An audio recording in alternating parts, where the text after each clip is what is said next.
Ang mga kwento ng pag-ibig, kwento ng buhay, at kwento ng pag-asa dito sa Barangay Love Stories. Love Stories.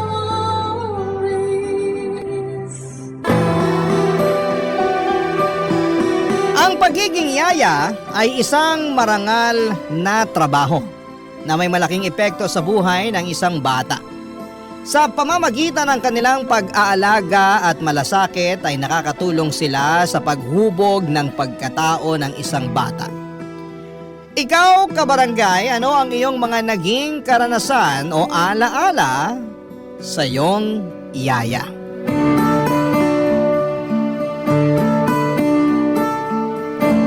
Dear Papa Dudut, ako po si Jessica, Jess for short na lang. Matagal na po akong tagahanga ng Barangay LS. Palagi po akong nakikinig sa programa ninyo sa Facebook tuwing alas 12 ng tanghalian. Sana po ay matanggap ninyo ang sulat ko na ito at magkaroon ako ng pagkakataon na maibahagi ang aking kwento. Hindi po ako lumaki sa marangyang pamilya. Ang mga magulang ko po ay parehong magsasaka at ang natapos ko lamang po ay high school. Mula pagkabata, tumutulong na po ako kina mama at papa sa mga gawaing bukid. Hindi man kami mayaman, masaya naman kami sa buhay namin sa probinsya. Sariwang hangin, maganda ang mga tanawin, at tahimik ang paligid. Wala po akong reklamo sa naging buhay namin sa probinsya.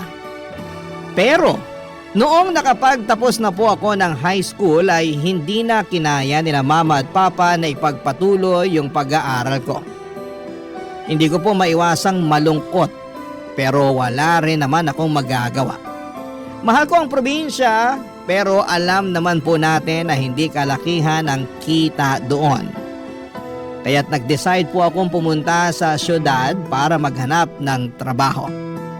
Pinili ko po ang maging kasambahay at ang layunin ko lang noon ay makapag-ipon ng pera para mapaayos yung bahay namin at makapagtayo ng maliit na negosyo para kina mama at papa. Gusto ko kasi na hindi na magtrabaho sa bukid sina mama at papa lalo na't hindi na rin sila bumabata. Nalaman ko po ang tungkol sa paghahanap ng yaya sa isang ad sa dyaryo. Dali-dali ko pong tinawagan ng numero na nakalagay sa ad. Babae yung sumagot ng phone at pagkatapos ng mahabang usapan ay sinabi niya sa akin na pag nagustuhan daw niya ako. Sobra po akong nainganyo at confident po ako noong mga panahong yon na magugustuhan nila ako. Kasi masipag ako pagdating sa mga gawaing bahay. Kinabukasan noon ay nanghiram ako ng pera sa kapitbahay namin at lumuwas papunta ng syudad. Nangako din ako kina mama at papa na buwan-buwan ako magpapadala ng pera sa kanila para sa mga pangangailangan nila sa bahay. Noong dumating po ako sa bahay na naghahanap ng yaya, natuwa sila sa akin dahil mukha daw po akong masipag at puno ng enerhiya. At ito rin ang naging dahilan kung bakit natanggap ako bilang yaya. Napag-alaman ko din po na isang single mother ang may-ari noong bahay na naghahanap ng yaya. Dahil pumanaw na po ang asawa nito. Meron po siyang 10 years old na anak na lalaki at siya po ang naging alaga ko, Papa Dudut.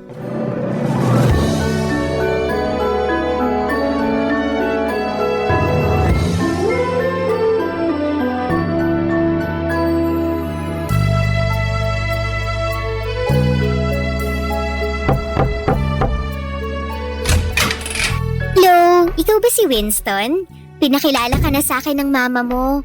Hi! Ikaw ba yung bagong yaya ko? Oo, ako si Jessica. Pero tawagin mo na lang akong... ang haba din naman kasi ng Jessica. Ay, alam ko na. Yaya Jess na lang. Sige po, Yaya Jess. Ilang taon ka na, Winston? 10 years old. Pero malapit na ako maging teenager. Kakatuwa ka namang bata ka. Basta lagi mong tatandaan, nai-enjoy mo lang ang kabataan mo, ha? Naku, mahirap sa mundo ng mga big boys at big girls. Kung pwede lang sana bumalik sa pagkabata, naku, gagawin ko talaga. Bakit mo gustong bumalik sa pagkabata, Yaya Jess? Para mawala lahat ng pimples at wrinkles mo? Aba, bastos kang bata ka. Naisahan mo ako dun ah.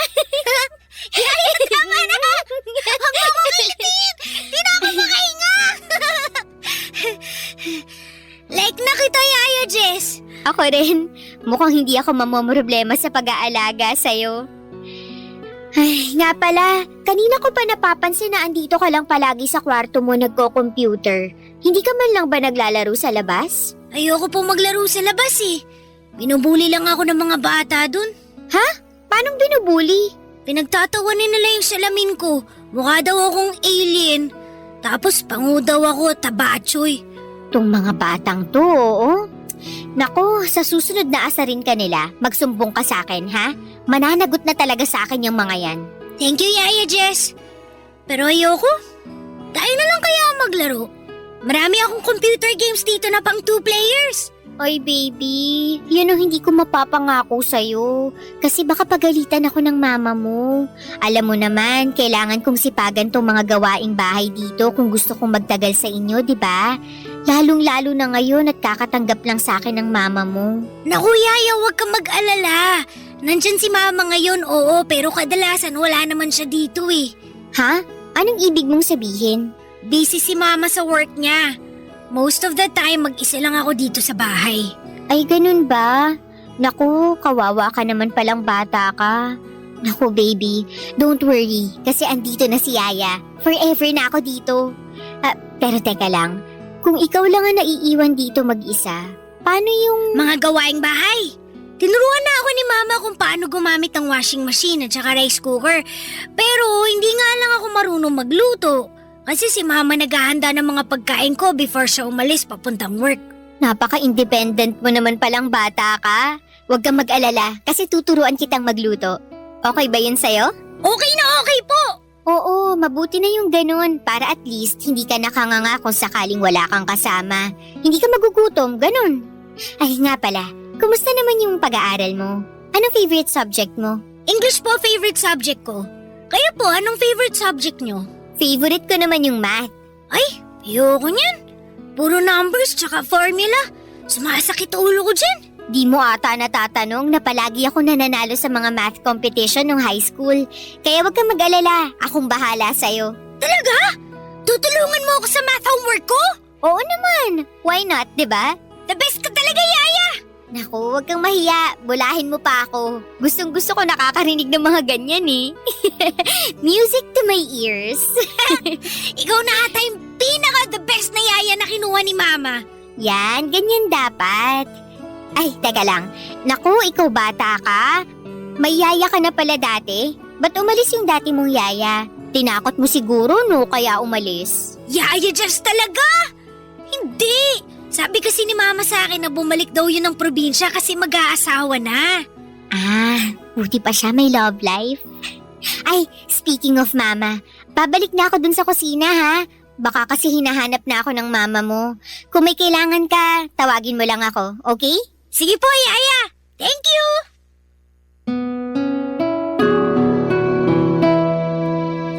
Naging maayos po ang takbo ng pamamasukan ko kina Winston. At masaya na rin po ako sa sahod ko kasi kahit papaano ay nakakatulong ito kina mama at papa. At sa totoo lang ay maganda rin naman ang kwarto ko sa bahay kung saan ako namamasukan. Hindi halatang maid's quarter. Aircon na lang po ang kulang doon at magmumukha ng kondo yon. Hindi ko na nararamdaman ang bigat ng malayo sa pamilya dahil masaya ako sa naging trabaho ko. Hindi po ako nahirapan pakisamahan ang alaga kong si Winston. Napakabait niyang bata at napaka-masunurin pa. Oo, may mga pagkakataon na pilyo siya pero hindi talaga nawawala ang respeto niya sa mga matatanda. At doon ko siya labis na hinangaan. Pakiramdam ko nga ay parang nabubuli siya ng ibang tao dahil sa sobrang kabaitan niya. Maayos po kami ni Winston pero sa totoo lang, awang-awa ko sa kanya. Palagi siyang walang kasama sa bahay dahil nga madalas ay wala ang mama niya. Nang malaman ko po na namatay ang tatay ni Winston noong 6 years old pa lamang siya, mas lalo akong naawa sa kanya. Simula noon, ang mama niya na talaga ang tumatayong nanay at tatay niya. At ramdam ko ang hirap na dinadala ng bata. Hindi lang ako kay Winston naaawa kundi pati na rin sa mama niya. Ngunit syempre, bilang isang dakilang yaya, hindi ko pinabayaan si Winston. Pinaramdam ko araw-araw sa kanya na hindi siya nag-iisa. Lalo na tuwing wala ang mama niya. Ipinaliwanag ko din sa kanya ng maayos kung bakit may mga panahon na walang mama niya para kahit papaano ay maintindihan niya at hindi siya magkimkim ng sama ng loob. Pinaramdam ko sa kanya na hindi siya kawawa at hindi siya pinapabayaan. Sa awa ng Diyos, nakikinig naman po siya sa lahat ng sinasabi ko at alam kong unti-unti niyang naiintindihan ang mga bagay-bagay. Pero alam niyo naman po, tao lang tayo, may mga limitasyon. At may mga pagkakataong ang saloobin natin ay hindi na natin kayang itago. Isang araw po ay umuwi si Winston na umiiyak. Nang lumapit siya sa akin, nakita ko ang bigat ng mga pinagdadaanan niya. Hindi basta isang ordinaryong bata ang nakita ko noong araw na yon. Ang nakita ko noong araw na yon ay isang bata na puno ng sakit at lungkot sa mata. Isang bata na kulang sa pagmamahal ng mga magulang. Isang bata na nangungulila sa presensya ng kanyang ina.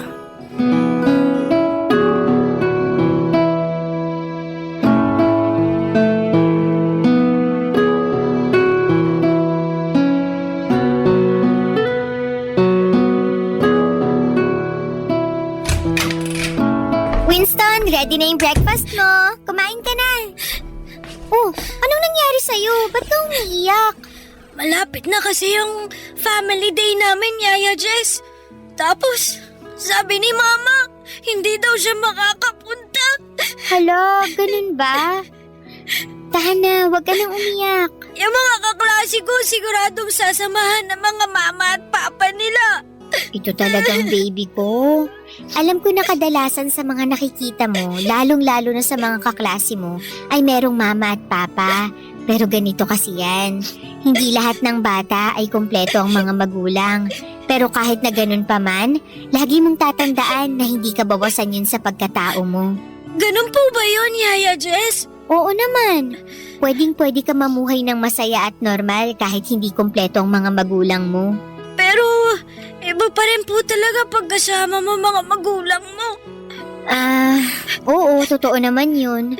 Alam mo ba na maraming bata dyan ang kompleto nga ang mga magulang, pero hindi naman masaya ang family nila? Paano niya naman po nasabi? Ay nako, eto na, ichichika ko na sa'yo. Alam mo ba na yung kaklase ko nung elementary, lumaki siya na may mama at papa pero... Yaya Jess naman eh! Ituloy mo! Mas nasasaktan ako sa pagbitin mo sa kwento eh. Tong bata na to, makinig ka kasi muna, baby. So ayun na nga, lumaki siya na parehong nandyan ng mama at papa niya pero hindi siya happy. Alam mo kung bakit? Bakit naman po? Kasi palaging nag-aaway yung mama at papa niya. Oo, totoo yun. Tapos ito pa yung mas nakakaloka dyan. Yung mama niya, nahuli niya yung tatay na may... basta, yun. Nahuli na may ano? Wala yun. Basta ang bottom line dito ay hindi siya masaya kahit complete family sila. So mas mabuti pa pala na hindi complete ang family? Ay nako baby, hindi sa ganun yun. Ang ibig ko lang namang sabihin ay hindi lahat ng complete family na nakikita mo ay masaya. Yung iba dyan may pinagdadaanan pero hindi lang nila pinapakita. Kaya wag ka nang sad, okay? Thank you talaga, Yaya Jess. Okay na po ako. Yan, dapat ganyan. Smile ka lang. I love you, Yaya Jess. Love na love din kita, may alaga forever and ever.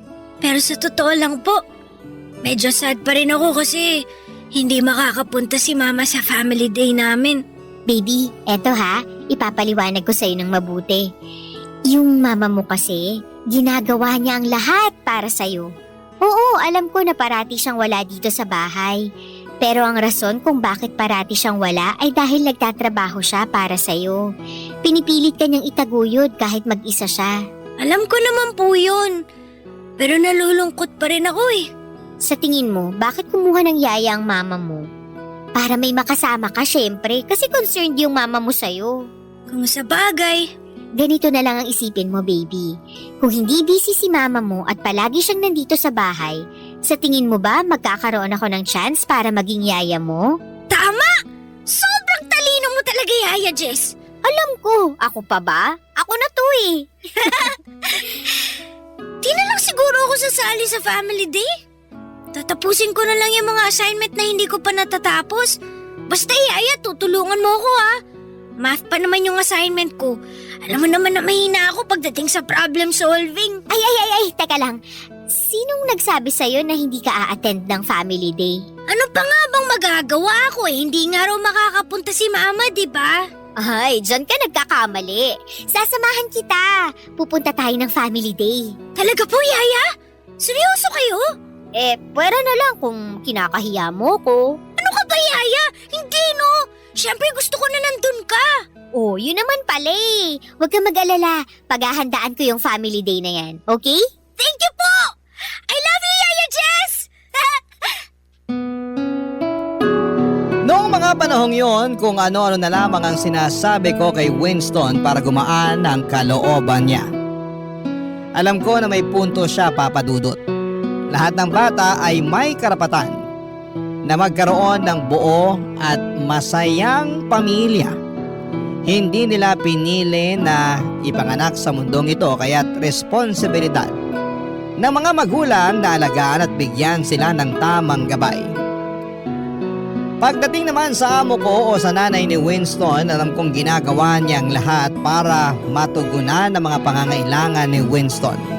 Ang totoo niya ay awang-awa rin ako kay Ma'am kasi wala siyang katuwang sa pag-aalaga sa bata. Pero tulad nga ng sinabi ko, ginagawa ko na lamang ang lahat upang hindi magtanim ng sama ng loob ang bata sa nanay niya. At habang hindi siya nasasamahan ng nanay sa araw-araw, ako na muna ang tumatayong parang pangalawa niyang ina. Sobrang saya po ni Winston noong dumalo kami sa family day ng school nila. Parang ang saya-saya niya. At ni minsan ay hindi niya naaalala na hindi buo ang pamilya niya. Sa araw na yon, tuwing may magbabalak na tanungin si Winston kung nasaan ang mga magulang niya, ako na kaagad ang sumasabat para hindi na maalala ng alaga ko. Kasi alam ko na deserve niyang mag-enjoy ng buong buo sa araw na yon. Gusto ko lang na makita na masaya siya. Pagkatapos ng family day ay naisip ko na magandang pagkakataon na yon para makausap ang amo ko. Pinag-usapan namin si Winston at naawa din siya sa bata pero sa kabila ng lahat, nagpasalamat din siya sa akin. Kasi nakikita niyang ginagawa ko naman ang lahat ng makakaya ko para gampanan ang tungkulin ko bilang yaya ni Winston. Makalipas ang ilang linggo, mas lalo lang akong naawa kay Ma'am at sa alaga kong si Winston dahil na-promote si Ma'am sa trabaho niya. Ibig sabihin, mas abala na siya sa pagtatrabaho at mas kumonte ang oras at panahon na maaari niyang ilaan para makasama si Winston. Sa kabila ng lahat ay hindi ko pa rin maiwasang humanga kay Ma'am. Sa panahon ngayon, marami ng magulang ang pinapabayaan na lamang ang mga anak nila. Pero si Ma'am kahit abala sa trabaho ay makikita mo talaga ang kanyang dedikasyon at pagsusumikap na mabigyan ng magandang kinabukasan si Winston. Hindi po madaling balansehin ang trabaho at pamilya. Pero si Ma'am, ginagawa niyang lahat para matugunan ang mga pangangailangan ni Winston. Alam kong hindi siya perpekto at may mga pagkakataon na hindi niya kayang gampanan ang lahat ng papel sa buhay ni Winston. Ngunit ang mahalaga ay hindi siya sumusuko. Batid ko na gusto niyang makasama si Winston, kaya nga lang, ang trabaho niya ay isang malaking responsibilidad. Barangay Love Stories. Barangay Love Stories. At dahil nga po sa naging sobrang busy si ma'am sa trabaho, sa akin na niya pinapaubaya ang paghatid at sundo kay Winston sa school. Naalala ko pa nga na tinanong ko siya kung bakit hindi na lang niya pasakayin si Winston sa school bus. Pero ang sabi ni mama ay mas kampante raw siya kung ako na lamang ang kasakasama ni Winston. May punto naman siya. Kasi siguro ako na atang naging super yaya na tagapagligtas ng mga batang naiwan sa bahay. Joke lang po, Papa Dudut. Pero seryoso, mula nang maging ganon ang setup ay nagiging parte na ng araw-araw ko ang mag-tricycle kasama si Winston papunta sa school niya. Kasi 15 minutes lang naman ang layo ng school sa bahay nila. At sa awa ng Diyos, mas naiintindihan na ni Winston ang sitwasyon ng mama niya. Hindi siya nagkikimkim ng sama ng loob at hindi nagbago ang pakikitungo niya sa nanay niya. Kung paano niya ako pakitunguhan, ganon din siya sa akin. At doon ko talaga nahanap yung hirap at saya ng magulang. Kahit na hindi ako ang tunay na magulang, ramdam ko pa rin yung pagmamahal at pagkalinga kay Winston. Pero sa totoo lang po ay parang mas favorite ako ni Winston noong mga panahong yon. Joke lang po. Sana po ay hindi ninyo masamain ang sinabi ko. Wala akong intensyon na higitan si ma'am. Ang gusto ko lang ay maramdaman ni Winston na maraming nagmamahal sa kanya. At hindi siya nag-iisa. Gusto ko siyang iparamdam na may buong pamilya na nagmamahal sa kanya. Kahit na hindi buo ang pamilya niya. Ganon ko po siya kamahal, parang sarili kong anak.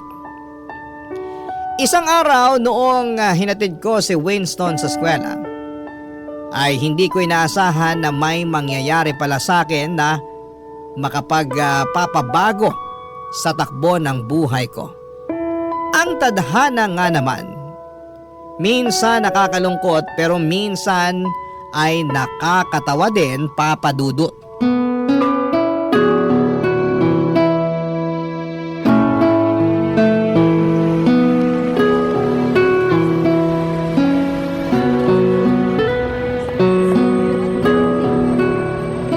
Sige na, pumasok ka na at baka malate ka pa. Opa, Yaya. Ay, sandali lang. Baka makalimutan mo pa to. Ito nga pala yung lunchbox mo. Tapos, ito naman yung tubig mo. Tapos, ito naman yung iced tea mo. Thank you, Yaya. Mauna na po ako. Sige, enjoy! Nakakaloka, makauwi na nga. Hindi ko pa nasasampay yung mga labada. Baka makatanggap ako ng award kay ma'am pag naabutan niya yun. Ito din naman kasing pasok ni Winston eh. Kailangan ba talagang 8 ng umaga nasa school na ang mga batang yun? Aba, hindi naman ata makatarungan yan. Ano bang akala nila sa mga bata nagtatrabaho? Ay, makauwi na nga nang matapos ko na yung mga hindi ko pa natatapos. Hala, Diyos ko! Yung wallet ko nawawala! Paano ko makakauwi nito? Hala, wala akong pamasahe. Nalaglag ata sa waiting area. Patay! Kailangan ko nang balikan yun.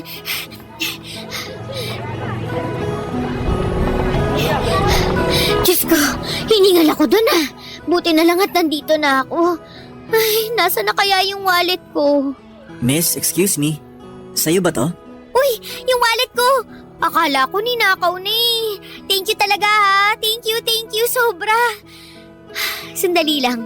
Paano mo naman nalaman na wallet ko nga to? Binuksan ko tas nakita ko yung picture mo sa loob. Ang ganda mo pala. Pero mas maganda ka sa personal. Nako kuya, tigil-tigilan mo nga ako. Baka maniwala pa ako sa'yo eh. Nga pala, ano ginagawa mo dito, miss? Yung alaga ko kasi dito nag-aaral. Tapos nung pauwi na ako, saka ko namalayan na naiwan o nalaglag ko na pala yung wallet ko dito sa waiting area. Mabuti na lang talaga at ako yung nakapulot.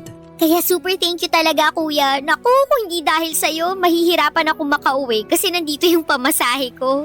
Nako, di ka mahihirapan kasi driver ako. Kayang-kaya kitang ihatid sa inyo. Ah, ganun ba? In fairness naman. Driver ka ng school bus? Hindi. Yung anak kasi ng amo ko dito rin nag-aaral. Tapos ayun, hinahatid at sinusundo ko siya araw-araw. Ay, sosyal. Siguro malaki ang sahod mo, no? Hindi rin. Ang totoo nga niyan, nagbabalak na nga ako mag-abroad eh. Bakit naman? Yung pinsan ko kasi, nagtatrabaho sa Taiwan bilang factory worker. Tinutulungan na rin ako ng pinsan ko para makapasok ako sa kumpanyang pinagtatrabahuhan niya. Pinapaasikaso na niya sa akin yung mga papeles ko. Sana lang walang maging aberya. Ay hala, ganun ba? Sayang naman. Ha? Paanong sayang? Bihira lang kasi ako makakita ng gwapo sa waiting area na to. Nambola pa. Uy, totoo yun ah. Kala ko nga nung una teacher ka eh. Paano ba naman? Posturang-postura ka sa uniform mo. Wala akong magagawa. Ito yung gusto ng amo ko eh. Ah, kaya pala. Pero bagay sa'yo ha. Salamat. O paano? Mauna na ako sa'yo ha. Ang dami ko pang kailangang ayusin sa bahay ng amo ko. Miss, teka lang. O bakit? Magkikita pa ba tayo ulit? Bakit mo naman naitanong yan? Gusto sana kitang makita araw-araw bago man lang ako lumuwas papuntang Taiwan. Nako kuya, tatapatin na kita. Gwapo ka pero wala akong panahon para makipaglandian sa'yo. Bakit naman? Nakafocus kasi ako sa alaga ko. Kawawa din naman kasi. Alam mo na, broken family. Sa tingin ko, swerte pa rin alaga mo eh. Paano mo naman nasabi yan? Kasi may yaya siya na tulad mo. Tigil-tigilan na nga natin tong bulahan na to. Baka mamaya kung saan pa mapunta tong usapan na to eh. Sige na, aalis na talaga ako. Pero magkikita pa naman tayo bukas, di ba? Depende kung habulin mo ko. Joke lang. Oo naman, dito nag-aaral alaga ko eh. Nga pala, miss. Di ko pa natatanong pangalan mo. Jessica, pero Jess na lang for short. Nice to meet you, Jessica. Ako nga pala si Edgar. Nice meeting you too, Edgar. Thank you nga pala sa pagsoli sa akin ng wallet ko ha. Mauna na ako, kita-kits na lang. Aminin ko, Papa Dudut, na nalaglag ang panty ko sa usapan namin ni Edgar na yon. Paano ba naman kasi sobrang gwapo niya, ang ganda ng katawan.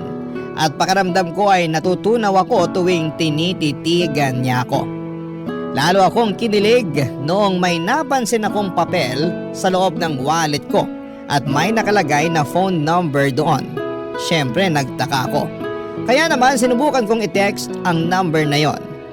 At doon ko napag-alaman na kay Edgar pala yon at sinadya niyang ibigay sa akin ang number niya. Mga lalaki nga naman, kaya maraming babayang nasasaktan kasi talagang alam nila kung paano kunin ang loob mo. Sa totoo lang, kahit gwapo at mabait si Edgar at kahit crush ko siya, hindi ko iniisip na magkarelasyon kami. Kasi ang priority ko talaga ay ang trabaho ko at ang alaga kong si Winston. Pero paminsan-minsan, nakakabagot din sa bahay. Lalo na kapag tapos na ako sa mga gawaing bahay. Kaya nire-replyan ko na si Edgar at madalas din kaming magkita sa waiting area habang hinihintay ko si Winston at habang hinihintay din niya ang anak ng amo niya. Madalas kaming magkwentuhan ni Edgar tungkol sa trabaho namin. Napag-alaman ko na 5 taon na pala siyang single at ang gusto niya sa buhay ay ang magkaroon ng sariling pamilya. Pero sa tingin niya ay hindi siya makakabuo ng pamilya kung patuloy siyang magiging driver. Kasi hindi naman daw ganun kalaki ang sahod niya, kaya naisipan niyang magtrabaho sa Taiwan bilang factory worker. Gusto niyang makapag-ipon ng malaking pera hanggang sa makabalik siya dito sa Pilipinas. Hanga din naman ako sa kanya kasi talaga namang alam niya kung ano ang gusto niya sa buhay. Nagtuloy-tuloy po ang pagiging magkaibigan namin ni Edgar ng ilang buwan. At nang akala ko ay hanggang sa simpleng kwentuhan at biruan na lamang matatapos ang lahat. Isang araw ay pinuntahan ako ni Edgar sa bahay ng amo ko.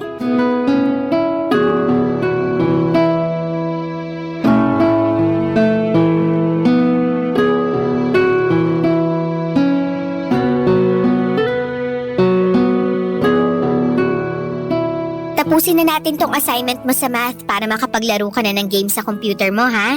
Okay po, Yaya Jess. Sige, tuloy na natin to. Ay, nakakamiss tuloy mag-aral. Kaya ikaw, mag-aaral ka ng mabuti, ha? Okay po, Yaya Jess. Yaya, si Mama na ba yun? Ay, hindi ko alam eh. Sabi kasi ng mama mo, mamayang gabi pa daw yung uwi niya. Dito ka lang baby, puntahan ko lang ha. Sige po. Tapusin mo na yung homework mo, babalikan kita, okay? Okay, Yaya. Andyan na, sandali lang! Nakakaloka, sino kaya to? Ay, baka naman delivery boy. Edgar? Hoy, ano ginagawa mo dito? Jessica, Loko ka, anong kailangan mo? Bakit ka nandito, ha? natatandaan mo nung nag-usap tayo dati at nakwento mo sa akin kung saan ka nakatira? Di ko aakalain na darating ang araw na mapapakinabangan ko yun. Hindi mo pa sinasagot yung tanong ko. Ano kailangan mo?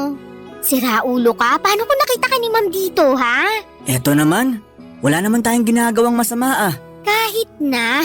Siguradong papagalitan ako ni ma'am pag nalaman niya na kinuwento ko sa'yo yung address niya. Hindi ko naman kasi lubos na akalain na pupuntahan mo ko dito, no? Huwag ka nang magalit sa akin. Sorry na. Isa lang naman ang sadya ko dito eh. Ano naman yun? Jess. Matagal ko na kasing gustong sabihin sa'yo to. Ang alin? Yung hindi mo ako na-replyan kagabi kasi malamang naubusan ka na ng load. Ano ka ba? Wala yun. Eto naman, hindi yun. So ano, maghuhulaan na lang ba tayo dito? Sabihin mo na kasi. Eto na nga. Jess. Naku, sinasabi ko sa'yo, pag hindi ka pa nagsalita, babalik na talaga ako sa loob. I love you. Mahal na mahal kita. Ano akala mo sa akin? Leading lady ng GMA teleserye?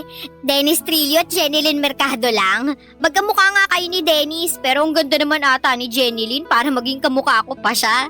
Eto naman nagpapatawa pa. Hindi na nga ako nakatulog kagabi kakaisip kung paano ko aaminin sa'yo yung nararamdaman ko eh. Wait lang, ibig mong sabihin, pumunta ka dito sa bahay ng amo ko para... Para ligawan ka, oo. Jess, pagod na kasi ako kakatago ng tunay ko na nararamdaman para sa'yo tuwing nagte-text tayo. Sigurado ka na ba talaga dyan sa nararamdaman mo? Oo naman, bakit? Wala ka bang tiwala sa akin? Hindi naman sa wala akong tiwala sa'yo, pero... Pero ano? Ano ba kasi ang nakita mo sa akin? Siguro nga hindi ako pangit, pero hindi rin naman ako ganun kaganda. At isa pa, yaya lang ako. Sandali lang, huwag mong nilalang ang pagiging yaya. Marangal na trabaho yan. Jess, hindi ka naman kasi mahirap mahalin eh. Maganda ka, mabait, magaan ka usap. Nawawala ang stress ko tuwing tinetext mo ako. At masinisipagan ko ang trabaho ko ng dahil sa'yo. Sige, ipagpalagay na natin na sasagutin kita. Pero Edgar, nagbabala ka magtrabaho sa Taiwan, di ba? Ano na lang ang mangyayari sa relasyon natin kung sakasakali? Tatapatin na kita, magaan din ang loob ko sa'yo at napakaswerte ng kahit sinong babae na maging boyfriend ka. Pero hindi ko kaya ang long distance relationship. Sa totoo lang napag-isipan ko na yan. At balak na talaga kitang kausapin tungkol dyan. Jess, sana wag mong masamain tong sasabihin ko sa'yo ha. Alam mo, kinakabahan na ako sa'yo. Ano ba yun ha? Nakausap ko kasi ang pinsan ko nung isang araw. At willing siya na tulungan tayo pareho para makapagtrabaho tayo sa Taiwan. Nasisiraan ka na ba ng bait? Hoy Edgar, kilabutan ka nga sa mga pinagsasasabi mo. Hindi pa nga kita sinasagot tapos ngayon aalukin mo pa ako na magtrabaho sa Taiwan. Pambihira ka. Hindi naman kita pipilitin na sagutin ako agad-agad. Yung sa akin lang naman, sayang din naman kasi ang opportunity kasi willing tayo tulungan ng pinsan ko. Hoy Edgar, kung sakali man na maging tayo, mas pipiliin ko na lang na tiisin ang long distance relationship kesa sa iwanan ko yung alaga ko, no? Kawawa naman siya pag umalis ako. Sige, ikaw bahala. Wala namang pilitan to eh. Pero pag-isipan mo na lang. Kasi di hamak na mas malaking kikitain mo sa Taiwan kung sakasakali. Naloka po ako sa mga sinabi sa akin ni Edgar noong araw na yon, Papa Dudut. Ewan ko ba? Aminin ko na natutuwa ako noong inamin sa akin ni Edgar na mahal niya ako. Kasi totoo lang ay ganon rin naman ang nararamdaman ko para sa kanya. Pero nung inalok niya akong magtrabaho sa Taiwan kasama siya ay doon ako talaga naloka. Oo, unti-unti na akong napamahal kay Edgar pero hindi matutumbasan ng kahit na anong relasyon ng pagiging yaya ko kay Winston. Sobra akong masasaktan kapag dumating ang araw na kailangan kong iwanan ng batang yon. Kung pwede ko lang sanang samahan si Winston hanggang sa pagtanda ko ay gagawin ko talaga. Ang hirap tanggapin na balang araw ay kailangang iwanan ko siya at hindi ko alam kung kaya ko yon. Pagdating naman kay Edgar, hindi siya nagsawa sa panliligaw sa akin. Kung ano-ano na ang mga tinitext at ibinibigay niya para lamang may pakita na talagang mahal niya ako. Makalipas ang ilang buwan ay bumigay ako at sinagot ko na rin siya. Noong mga panahong yon, alam ko na malamang masasaktan ako kapag umalis siya para magtrabaho sa Taiwan. Pero kahit na ganoon ay naisip ko na mas matitiis ko pang mawala si Edgar kesa mawala ang alaga ko na si Winston. Kay Winston ko naranasan ang pakiramdam ng pagiging isang tunay na ina. Alam ko rin na masaya siya at komportable siya sa akin bilang yaya niya. Tama naman si Edgar na di hamak na mas malaki ang kikitain ko sa Taiwan. Pero hindi ko kayang isakripisyo ang pagiging pangalawang ina kay Winston. Hindi matutumbasan ng kahit na anong halaga ng pera ang pagiging yaya ko sa batang yon. Noong mga panahong yon ay sapat na sa akin na nakapagpapadala ako ng pera sa mga magulang ko sa probinsya. Wala akong utang at wala akong mga luho. Kaya kahit na hindi ganoong kalaki, ang sahod ko bilang yaya okay lang sa akin. Ang mahalaga sa akin ay makasama ko si Winston Papadudot at magampanan ko ang papel ko bilang pangalawang ina para sa kanya. Barangay Love Stories. Barangay Love Stories. Naging okay na ang takbo ng buhay ko, Papa Dudut. As usual, yaya ako ng napakakulit na batang si Winston. At tuwing day off ko naman ay lumalabas kami ni Edgar para mag-date. Nang mga panahong yon ay pakiramdam ko ay parang perfect na ang lahat. Hindi na rin ako kinukulit ni Edgar na sumama sa kanya papunta ng Taiwan. Napagkasunduan namin na mag-long distance relationship na lamang kami. Pinangako ni Edgar na mag-iipon siya para makapagpatayo kami ng bahay at makapagpakasal at sumang-ayon ako sa plano niyang yon. Pero Papa Dudut, hindi ko alam na may darating pa pala na pagsubok na yayanig sa buhay ko. Ilang linggo lang ang lumipas, tumawag sa akin si Papa at sinasabi na may stage 1 breast cancer daw si Mama. Sobra akong nanginig at naiyak nang marinig ko ang napakasamang balita na yon. Ikinuwento ko sa amo ko at kay Edgar ang tungkol sa mama ko at sobra silang naaawa sa akin. Nang mga panahong yon, alam ko na kailangan kong kumilos kaagad. Kasi ayokong lumala ang kalagayan ni Mama. Kaya naman napagdesisyonan ko nang tanggapin ang alok ni Edgar na magtrabaho sa Taiwan bilang factory worker na kasama siya. Sinabi ko ito kay Ma'am at kitang-kita ko sa mga mukha niyang kalungkutan. Pero naunawaan niya naman ang sitwasyon ko. Na kailangan kong mag-ipon ng malaking halaga para maagapan ang cancer ni Mama. At syempre hindi naging madali sa akin na kausapin si Winston tungkol sa desisyon kong umalis. Naramdaman ko ang bigat sa puso ko habang pinapaliwanag ko sa kanya na kailangan kong magtrabaho sa ibang bansa para matulungan si Mama, Papa Dudut.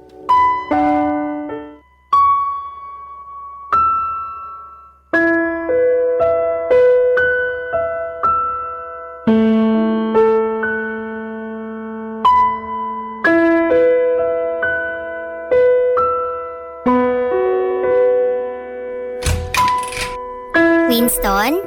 Yaya, tamang-tama may bibigay po ako sa inyo. Winston, may gusto sanang sabihin si Yaya sa'yo. Ano po yun? Winston, kasi... Yaya? Bakit po kayo umiiyak? Okay lang po ba kayo? Ganito kasi yun. Magbabakasyon muna si Yaya, ha? Saan naman po kayo pupunta? Ang nanay kasi ni Yaya may breast cancer. Malubha na sakit yun. Kaya kailangan ko munang magbakasyon sa malayong lugar para makapag-ipon ako ng malaking pera para sa pagpapagamot ng mama ko. Ibig niyo pong sabihin, iiwan niyo na po ako? Alam mo naman na para mo na akong pangalawang ina, di ba? Kung wala lang sanang sakit ang mama ni Yaya, hindi kita iiwan. Alam mo yan. Yaya, please! Huwag na po kayong umalis! Papakiusapan ko si Mama na tulungan ka. Huwag niyo na po ako iiwan, please! Hindi kasi ganun kadali yun eh. Huwag kang mag-alala kasi palagi kitang i-video call, okay? Isipin mo na lang na parang nagbabakasyon lang si Yaya. Bakit? Saan po kayo pupunta? Pupunta si Yaya sa Taiwan. Hindi ka ba masaya para kay Yaya? Makakakita na si Yaya ng snow. Wala naman po atang snow sa Taiwan eh. Oy, ano ka ba? Meron yan. Pag sinabi kong meron, meron yan. Okay? Yaya talaga? Mamimiss ko po kayo. Ayoko po. Ako din. Sobra. Basta ha, huwag mong bibigyan ng sakit sa ulo ang mama mo, ha? Promise ko po yan. At saka, tandaan mo lahat ng tinuro ko sa'yo. Di ba matagal mo na napangarap ang maging teenager? Eto na yung chance mo. Mas gugustuhin ko po ata na maging bata habang buhay na kasama kayo kaysa maging teenager na wala kayo. Eto naman, huwag mo naman paiyakin si Yaya. Wala na pong tutulong sa akin sa mga math assignments ko. Winston, huwag ka na mag-alala kasi nag-usap na kami ng mama mo at pinangako niya na tutulungan ka niya. Okay? Yaya, magkikita pa ba tayo ulit? Tong bata na to talaga. Oo naman. Hindi naman mamamatay si Yaya eh. Huwag kang mag-alala. Kasi kapag nakabalik na ako dito galing Taiwan, ikaw ang pinakauna kong hahanapin. Talaga ba? Promise yan.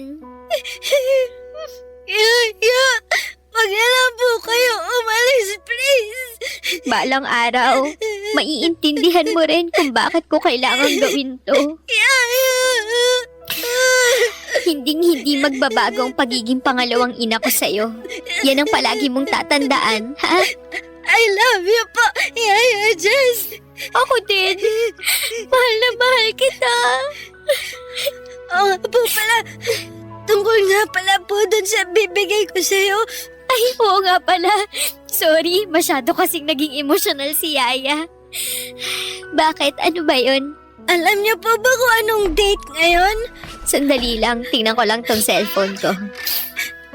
May 11. Bakit mo naman naitanong yan? Pinag-ipunan ko po talaga to ng 1 week gamit ang allowance ko para mabili ko tong mga bulaklak.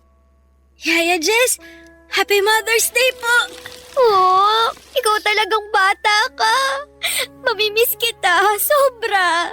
Basta, promise niyo po na babalikan niyo ako ha? Na magkikita pa tayo ulit. Promise yan. Ipangako mo rin na wag mong kakalimutan si Yaya, ha? Pag-iisipan ko po. Ah, ganon ha? Ay, Diyos naman, tama na po. Napaka-pilyo mo talagang bata ka. Kahit kailan ka talaga. Nang mga panahong yon, Papa Dudut, ay nakuha ko pang magbiro kay Winston. Pero ang totoo niyan ay durog na durog ang puso ko sa desisyon kong iwanan siya. Nakiusap ako sa amo ko na sana'y samahan niya si Winston sa kwarto niya sa mismong araw na aalis ako sa bahay nila. Kasi ayaw kong maramdaman ng bata na nag-iisa siya. Gaya ng inaasahan ko ay nadurog na naman ang puso ko sa puntong hindi ko na kayang tignan si Winston dahil may kirot sa puso ko tuwing tinitignan ko siya. Pero kinailangan kong maging matapang para sa mama ko upang makasurvive siya sa sakit niyang breast cancer. Pagkatapos kong umalis sa bahay na pinagsisilbihan ko ay doon ako tumira sa inuupahang kwarto ni Edgar. Nang mga panahong yon ay buong-buo na ang desisyon ko na pumunta ng Taiwan para magtrabaho bilang factory worker kasama si Edgar. Ang pinsan mismo ni Edgar ang tumulong sa amin. Pinautang niya kami para sa lahat ng gastos namin hanggang sa makapunta kami ng Taiwan. At sa wakas ay naging maayos ang takbo ng application namin at parehong kaming nakakuha ni Edgar ng work visa at nakapagtrabaho bilang factory worker. Hanggang ngayon, factory worker pa rin kami ni Edgar at 8 taon nang nakakalipas. At sa awa naman ng Diyos, Papa Dudut, cancer-free na rin si Mama sa ngayon. Hindi naging madali ang buhay ko dito sa Taiwan pero lubos pa rin akong nagpapasalamat sa trabaho namin dahil napagamot ko si Mama at nagkaroon kami ni Edgar ng kaunting ipon. Pagdating naman kay Winston, nagkaroon kami ng communication from time to time. Pero ang talagang nagpaantig sa puso ko ay nang makatanggap ako ng message mula sa mama ni Winston. Gusto sana ng mama niya na dumalo ako sa high school graduation ni Winston. Naisipan namin ni Edgar na matagal-tagal na rin kaming hindi nakababalik sa Pinas. Kaya pareho kaming sumang-ayon sa ideya na magbakasyon. Ipinaalam namin ito sa employer namin at dahil matagal na kaming nagtatrabaho bilang factory worker ay inapprove kaagad ang aming vacation leave. Hindi na rin naging problema sa amin ni Edgar ang pambayad ng ticket dahil may ipon naman kami kahit papaano. Nung araw ng high school graduation ni Winston ay hinatid ako ni Edgar. Oo, nakikita ko ang mukha ni Winston sa social media at nakakausap ko pa rin siya sa chat pero kinabahan pa rin ako. Kasing hindi ko sinabi sa kanya na sosorpresahin ko siya sa araw ng graduation niya, Papa Dudut.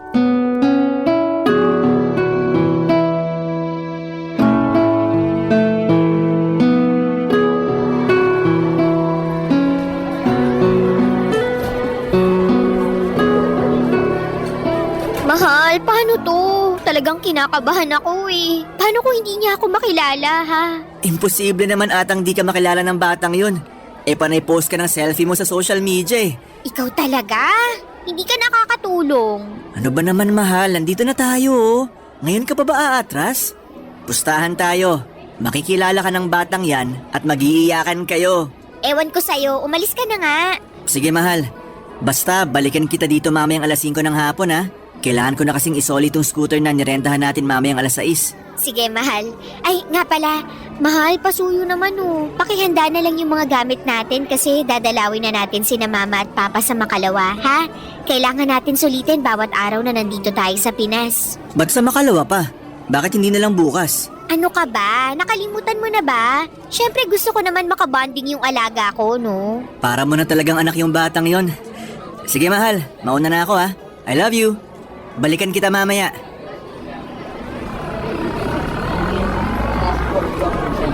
Yaya Jess? Yaya Jess, ikaw nga! Winston! Yaya Jess, di ko akalain na darating yung araw na magkikita ulit tayo. Uy, ang laki mo na! Mas matangkad ka pa sa akin! Kamusta ka na, anak? Okay lang po ako.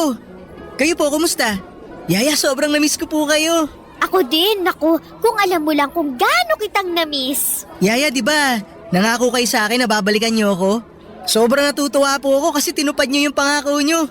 Sa graduation ko pa. Naku, magpapasalamat ka sa mama mo kasi siya yung nagsabi sa akin na graduation mo ngayon. Bilang pangalawang nanay mo, sa tingin mo ba palalampasin ko yun? Thank you nga po pala. Salamat kasi hindi niyo pinarana sa akin na galing ako sa broken family. Salamat po kasi minahal niyo ako ng buo na parang tunay niyong anak. Salamat din po kasi kayo yung tumayong mama ko nung mga panahong busy si mama sa trabaho niya. Tsaka nung panahong sobrang kailangan ko ng pagmamahal ng isang ina. Ikaw talaga, hindi ka pa rin nagbabago. Pinapaiyak mo pa rin ako. Kakainis ka. I love you po, Yaya Jess. Mas mahal kita, anak. Basta promise ko sa'yo na Na ano po, Yaya? na ikaw ang magiging panganay ko forever. Yaya Jess naman eh. Hindi pa nga po nagsisimula yung speech ko, pinapaiyak niyo na po ako. Speech? Opo, ako po yung valedictorian namin. Magbibigay po ako ng speech mamaya. Totoo? Sobrang proud ako sa'yo, Winston. Congratulations, anak. Thank you po, Yaya Jess. Ang sarap din po pala sa pakiramdam na tinatawag niyo akong anak. Alam ko na tinatawag niyo na ako ng ganyan dati pero mas naramdaman ko po siya ngayon. Para tuloy nararamdaman ko na dalawa yung nanay ko. Siyempre naman. At yun nga ang maganda dun eh. Dalawa ang nanay mo, di ba? Oo nga po eh. Ay, Yaya, kumusta po pala buhay niyo ni Manong Edgar sa Taiwan? Huy, paano mo naman nalaman yung tungkol sa amin ni Kuya Edgar mo? Best friend ko po kasi from elementary to high school yung batang pinagdadrive ni Manong Edgar nun. Tapos ayun po, nakwento niya sa akin yung tungkol sa inyo. Tsaka isa pa po, panay ang post nyo ng picture sa social media eh. Halos hindi ko na nga po kayo mamiss kasi kayo na lang po laman ng newsfeed ko. Naku, ikaw talagang bata ka.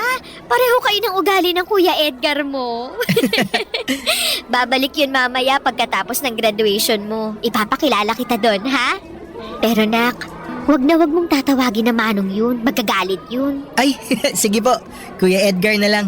At ikaw, kumusta ka na? Siguro may girlfriend ka na, no? Opo, meron na po. Binata ka na talaga. Dati, palagi ka lang nakaupo sa harapan ng computer mo. Pero ngayon, may girlfriend ka na. Valedictorian ka pa. Tapos dati, nagmamadali ka pang maging teenager. Ang bilis ng panahon. Sobra. Grabe talaga. Ay, nga po pala. May hihilingin po ako sa inyo kung okay lang po. Ano yun, anak? Pwede po bang Nanay Jess na lang po ang itawag ko sa inyo? Ikaw talagang bata ka. Dapat noon mo pa naisip yan eh. Siyempre naman, ano ka ba? I love you po, Nanay Jess. I love you din, anak. Halina po kayo sa loob. Nag-aantay na sa atin si Mama dun. Tara! Papa Dudut, sobra po akong naiyak sa speech ni Winston ng graduation niya, Papa Dudut. Pareho niya kaming pinasalamatan ng mama niya at hindi ko napigilang yakapin siya pagkatapos ng speech niya. Sobra din pong natuwa ang dati kong amo noong nakita niya ako. Labis po akong natutuwa sa naging kalagayan ni Winston dahil dito ko na napatunayan na naging mabuti akong yaya sa kanya.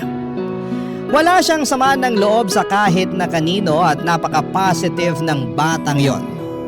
Dito ko talaga na-realize na ang pagiging yaya ay higit pa sa ordinaryong trabaho. Ang pagiging yaya ay isang misyon na humuhubog sa pagkatao ng mga bata. Napakahalaga ng role ng isang yaya sa pagbuo ng karakter at kinabukasan ng isang bata. Kaya kung may mga yaya man na nakikinig ngayon, sana po ay ma-realize ninyo na hindi dapat minamaliit ang pagiging kasambahay. Kasi kayo ang nagsisilbing gabay sa mga bata. Kayo ang nagbibigay ng aral sa kanila na dadalhin nila sa panghabang buhay. Sa mga yaya na nakikinig ngayon, saludo ako sa inyo at ngayon po ay nakabalik na nga po or nakabalik na kami ni Edgar sa Taiwan at patuloy pa rin naman po ang komunikasyon ko kay Winston. Kahit malayo kami sa isa't isa, hindi kami nawawala sa buhay ng isa't isa at palagi ko siyang tinatanong kung kumusta siya. Napuntahan ko rin sina mama at papa sa probinsya noong nasa Pilipinas ako at sa awa naman ng Diyos. Malusog at masaya sila sa ngayon. Ilang buwan na lang po ay mag-expire na ang kontrata namin ni Edgar dito sa Taiwan dahil sapat na ang naipon namin. Napagdesisyonan na po namin na bumalik na ng Pilipinas. Napag-isipan namin ni Edgar na pagtayo ng maliit na negosyo gamit ang aming savings. Hindi pa po namin napagdedesisyonan kung anong klaseng negosyo, pero isang bagay lamang ang sigurado. Babalik po kami ng Pilipinas sa loob lamang ng ilang buwan. At para naman po sa aming dalawa, napagdesisyonan din po namin ni Edgar na ipaayos ang bahay ng mga magulang ko sa probinsya at doon na rin po kami titira. At doon na rin magnenegosyo nang sa ganoon ay malapit ako sa mga magulang ko. At kahit papaano ay pwede na rin po akong bisitahin ni Winston kung kailan niya gusto. At syempre po, hindi mawawala ang balak namin ni Edgar na magpakasal this year. Sobrang excited na po ako sa mga magagandang bagay na naghihintay sa akin, Papa Dudut. Maraming salamat po sa platform na ibinigay ninyo sa amin upang maibahagi po namin ang mga naging karanasan namin sa buhay. Ang inyong forever na kapuso at kabarangay, Jess. Barangay Love Stories. Barangay Love Stories. Nakakaantig naman talaga ang ating kwento. Ikaw ba, kabarangay? Nakarelate ka ba sa story natin ngayon? Kwentuhan naman tayo dito sa comment section. Nagustuhan ng iyong napakinggan? Ituloy yan via live stream sa www.gmanetwork.com/radio.